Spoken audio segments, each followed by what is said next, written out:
Good morning, this is John Elder from PsychTech, and in today's video we were going to pick on a therapist in San Antonio, here where we're located. So I went ahead and did a little bit of keyword research, found therapist San Antonio, Texas has 110 searches, so pretty good. Not the top searches, but I'm going to go a little easy on them. Let's find someone in the middle of the pack. So that being the case, we ran our search. As you can see, you got your sponsored listings up top, and you got your map pack, then you got your organic listings. Map pack is the hardest to hit, so we're going to go ahead and go with this one. Also had a question from one of my viewers last time. These keywords being generated off to the side here, that is Keywords Anywhere. It's a Chrome extension. You can go to the Google Chrome store and download that and tag it right there, and it'll automatically pull all the keywords off of all the sites in your search results. So good to have in your back pocket when you're doing your keyword research for blogs, content, and whatnot. So anyway, Balance Counseling of San Antonio is going to be our target. So if that happens to be you or you know anyone over there, sorry, that was purely coincidental.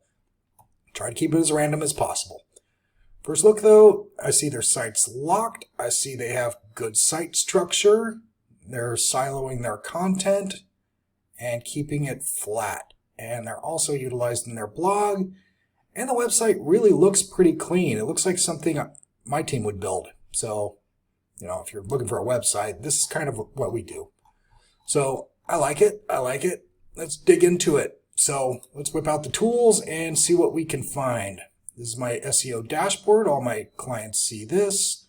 Got nice pretty little graphs here for your Google Analytics data, and down here for the Google Search Console data. Once again, these things are free tools and they provide a ton of information. So if you don't have them, you may want to consider picking those up. So we're going to go ahead and start with the on-page SEO audit. We're going to look at their website statistics and see what we can find. As you can see, we got a couple errors to look at and a couple warnings to look at. So we're just going to go ahead and start at the top. I see 4 failures for duplicate titles. When we pull that up, we can see I see 4 different URLs, and all 4 of these URLs have the same title tag. Now, you may remember when I did my search here, you can see the results down here, and when you look at it, this is going to be the title tag, and this is going to be the meta tag. So you want to make sure each page on your website has a unique title tag. Otherwise, you're going to have a real problem with Google trying to figure out how to differentiate one page from another. So you want those to be unique. So that's one error. Next, we see duplicate content. I'm guessing it's blogs. We usually see this on blogs. No. Okay, recovering from addiction, parenting young children, and first love yourself. Those 3 pages evidently have duplicated content across them, so that's not a good thing. Google has a long memory. If you copy and paste anything anywhere, Google will see it. If it's just sometimes it can be a little too sensitive, but I don't see that very often. Next, we see duplicate descriptions, meta descriptions. Let's see, her bio page. Looks like one of the other bio pages, join our team, and teletherapy all have duplications of their descriptions as well. Just like we saw before with the title tags, the meta descriptions also have to be unique to that particular page. It really has to speak to what's on that page, what that page is about, and if you can utilize the same keywords that you use on those pages, even better.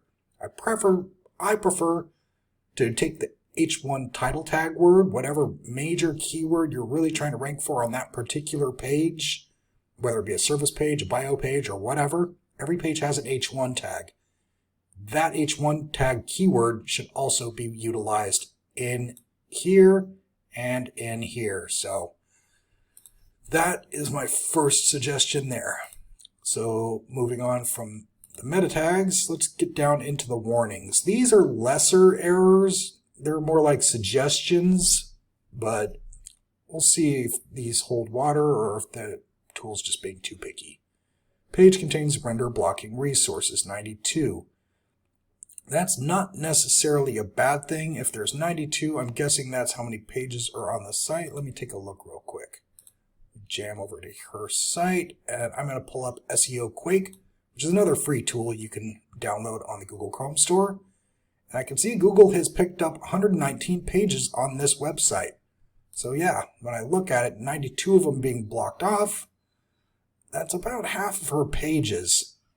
So I'm thinking this is something that just helps them to keep people from downloading the content off of their website.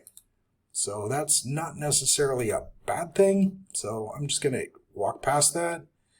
6 pages missing meta descriptions. I think we kind of touched on that already as far as meta descriptions. Each page needs its own unique one, and it should incorporate the H1 keyword you're trying to rank for on that page.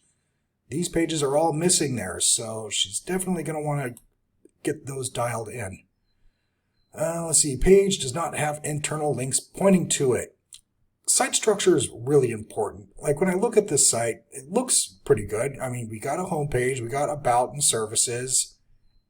You can see how the home page links to the service page. Then the service page links to the contact us page, or pop up in this case. We even have the phone number linked in there. So every page should be linked to every other page fairly intuitively so people can navigate it without having to search. However, these pages right here all don't have any links pointing to them, which means they're essentially orphaned. Google sees that they're there, but there's no way to get to them. Every page needs to link to another page, especially the home page. The home page is like the main core. If it's not linking to the page directly, it should link to something that does, like a service page that links to all the services, or a blog page that links to all the blogs. Those little nexus points help the bots to crawl the page, and also helps the end user to navigate the page. Moving on to that, page has a few unsecured links, 82 of them. That's not good because you want to have HTTPS set up on all your pages. That means they're secured. Unsecured pages are a way for people to backdoor their way into your site and wreak havoc. So trust me, I've recovered pages that have been hacked, and it's a nightmare. You don't want to do that. Secure your pages. Then we have 92 pages with low content rate. Let's see what they're talking about here. You look at it, okay. That looks like plenty of content to me. I don't know what they're talking about. So I'm going to go ahead and ignore that. I would prefer some pictures or something to break it up. You know, I see how they broke up the paragraphs. That's good. Maybe break up the font type, add some color, maybe some images. But I'm going off on a tangent on that one, so I'll just ignore that. There we go. Close out of that. So take that for what it is. Frames, they're not really in favor much anymore, so it kind of flags it. Again, with the word count, it wants more content. The more content, the better. These particular pages only have 160 and less as far as words. That's really not enough. Yeah, this whole page just barely has, what, 2-3 sentences? So I would recommend much more than that. One trick I like to use is to go through, find the top 3 guys, in this case these guys, grab their URLs and plug them into wordcounter.net. It'll tell you how many words are on any page of any website.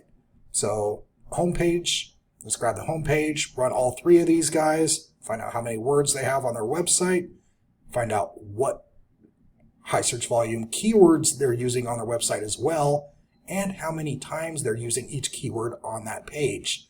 So if they're using,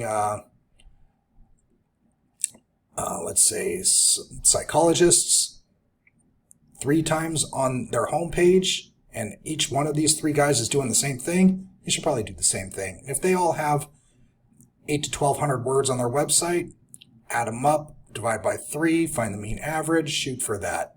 Generally, you can't go wrong there. And that would do the trick for your word count issues. So that's one way to do that. And we got some depreciated HTML tags used. You want to go through and check these URLs. I'll do a slow scroll so you can take notes, pause the video, and look over these URLs, see how these are actually looking. If they are in fact depreciated and up, they'll probably need to be reworked or removed. Or if they are good and they're just loading slow or something and it's tripping the bot, then is what it is. Let's look into the speed. Which brings me to my next point. Looking down to the very next topic, slow load page speed.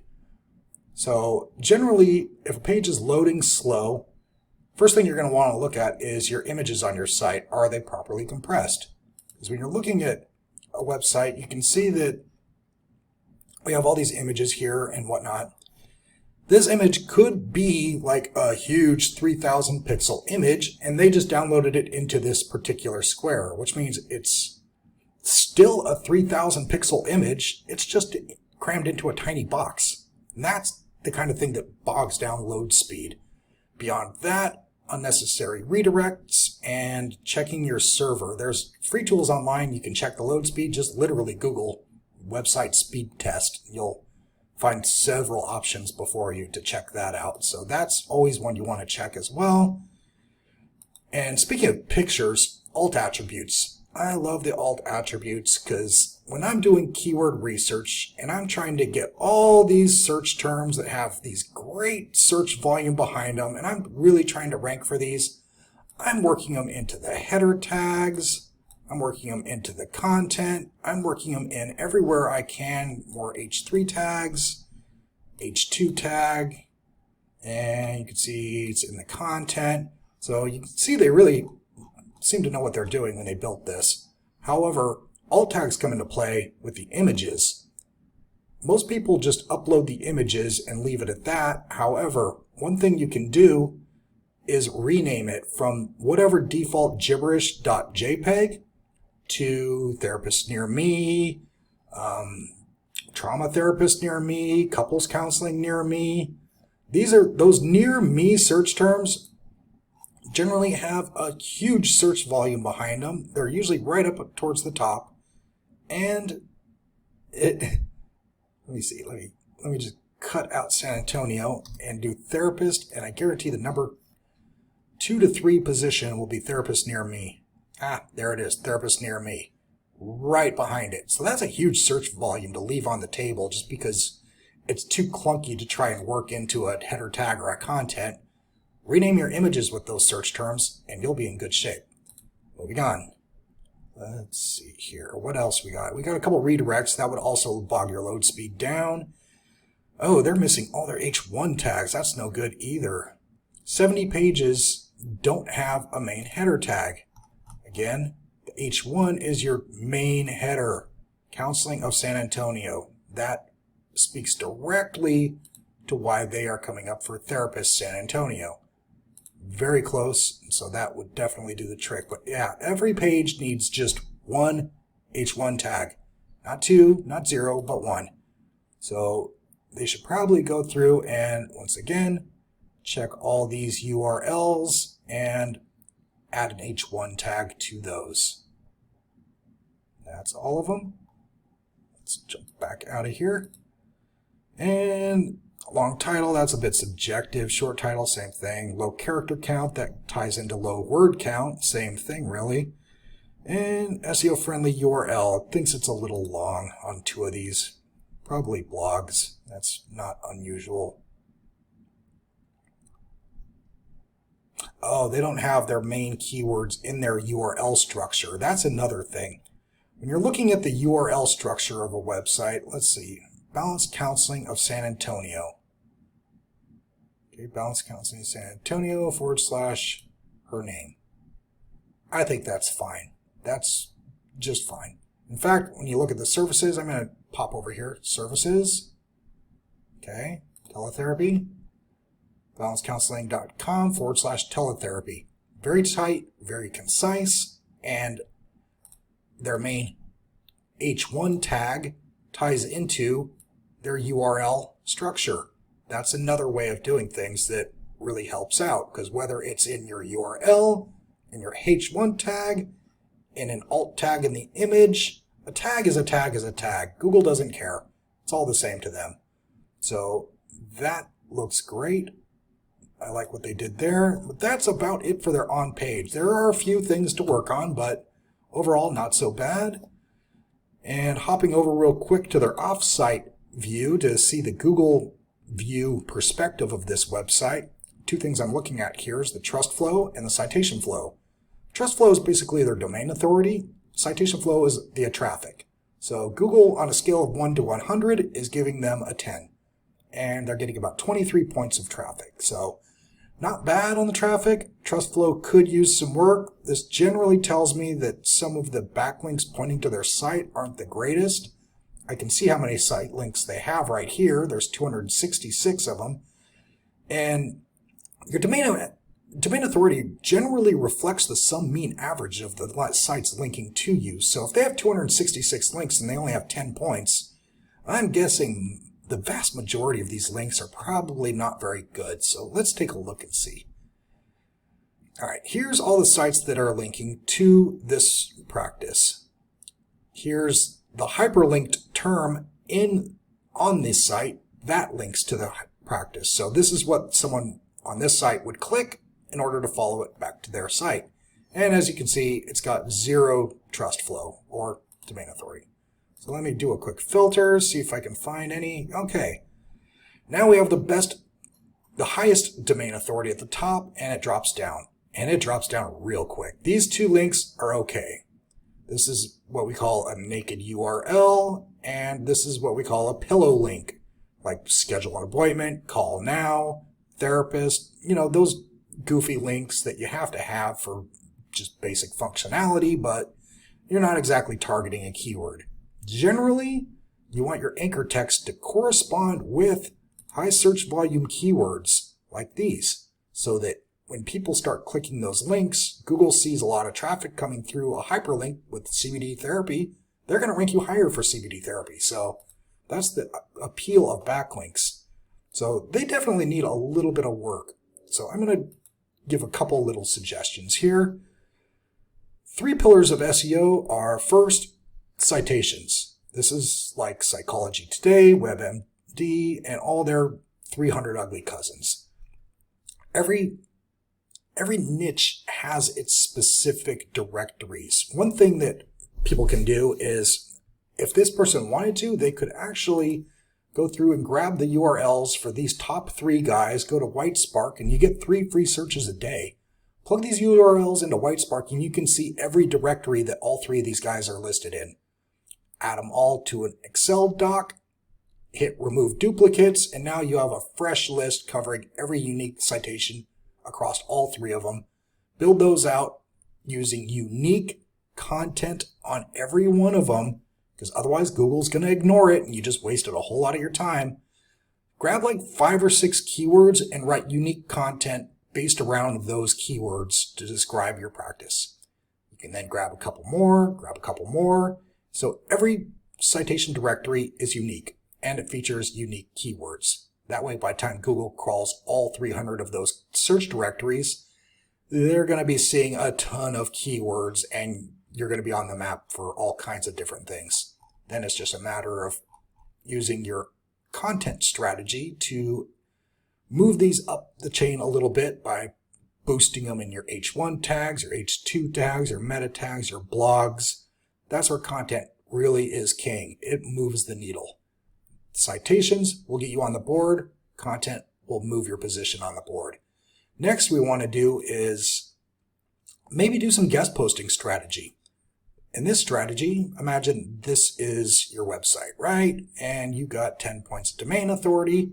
And this is all other people's websites that have, maybe other therapists that have been in practice for quite a while. Maybe it's a high value blog with lots of traffic in the mental health space. It's important that it's niche relevant. But anyway, let's say you write a great blog on, let's say, complex PTSD. You shop it around and ask all these guys if they wouldn't mind running your blog for you. This person says, okay, cool, let's just scale 1 to 100 for domain authority, so let's just shave the 9 off, and let's just pretend he has 32 points of domain authority. You got 10. So he agrees to run your blog. A couple things are going to happen here. First, he gets credit for additional content on his site that you furnished him that he didn't have to do anything for, so good for him. For you, however, it's even better because some of his domain authority is going to rub off on you. Because when someone links to your site, Google sees it as kind of vouching for you or associating with you. So by association, some of their authority rubs off on you. Careful, this goes the other way too. If you have a bunch of zeros linking to you, that'll rub off on you too, and your link juice will flow back their way. So careful with who you associate with in your links. Another thing that's going to happen is since he has better domain authority and presumably more traffic, people are going to read through that blog post and they're going to click that link to your site. That means you're going to have more traffic, which is also going to boost your domain authority. Next, as traffic's going across that link, if you used one of your main search terms in that link, you're also going to be showing traffic across those search terms, and Google's going to credit you for that particular search term, and you'll see a ranking increase there. Now you can imagine if you do this over and over and over and over again, this is how you grab those keywords that you got on the board through the citations, and they're maybe on page 2 or so, and you want to pump them up to page 1. This is how you do that. Grab those ones with the highest visibility in Google Search Console and just start hammering blogs on them. And you'll start showing that keyword used more and more, or that keyword and its synonyms, I should say. Don't go too hard on one particular word. Mix it up a little bit.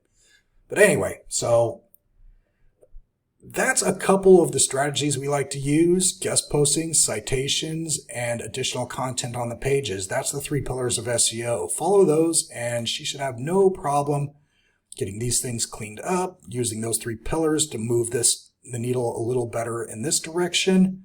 Try to get some better quality links with higher domain authority. That'll help her domain authority along as well. And between those 2 strategies, she should be in great shape. So if this video audit helps and you like what we touched on here, feel free to smash that like and subscribe down below, and I'll see you in the next video. Have a good day. This has been John with SiteTech.